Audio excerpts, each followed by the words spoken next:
Za kiselu juneću čorbu sa šampinjonima bit će nam potrebno 300 g junećeg mesa, 1 glavica crnog luka, 100 ml crnog vina, 400 g šampinjona, 1/2 čaše kisele pavlake, 1 kašičica sena, 1 kašika suvog biljnog začina, 1 kašičica suvog pešuna, 5 kašika ulja, 2 kašike brašna, 1/2 kašičice bibera i 1 kiseli krastavčić.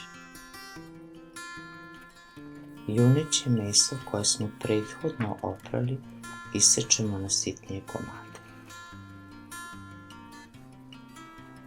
Začinimo sa suvim biljnim začinom i biberom i lagano promešamo da se začini ravnomerno rasporede.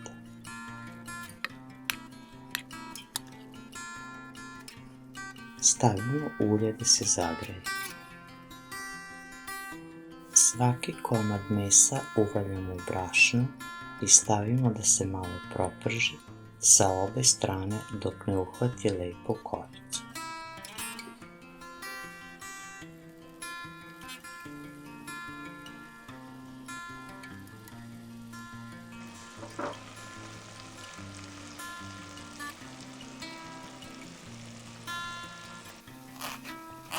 Dok se meso prži, očišćen luk iseckamo na sitno.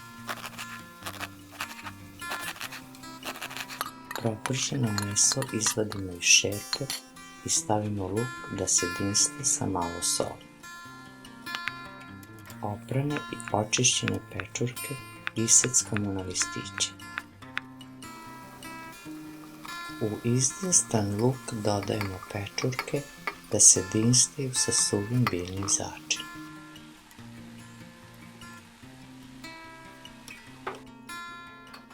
Kiseli krastavčić iseckamo na kockice.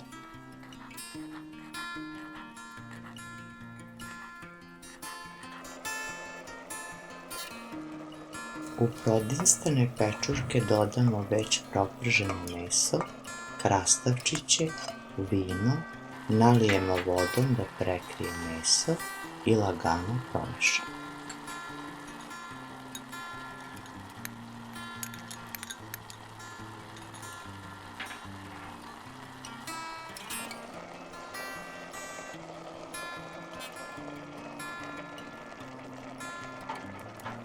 Pokrijemo šerpu i na laganoj vatri kuvamo oko 1 sat, to jest dok meso ne omekša, naravno uz povremeno mešanje i dolivanje vode.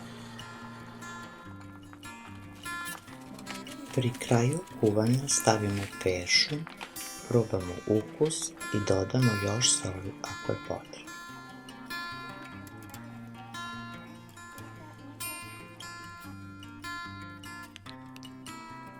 Sjedinimo kiselu pavlaku i senfu.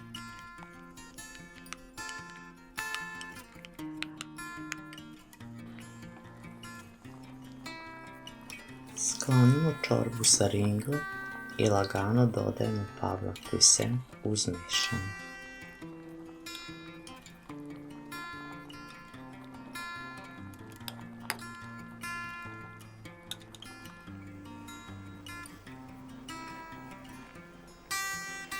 Nadam se da ćete uživati u ručku. Prijatno!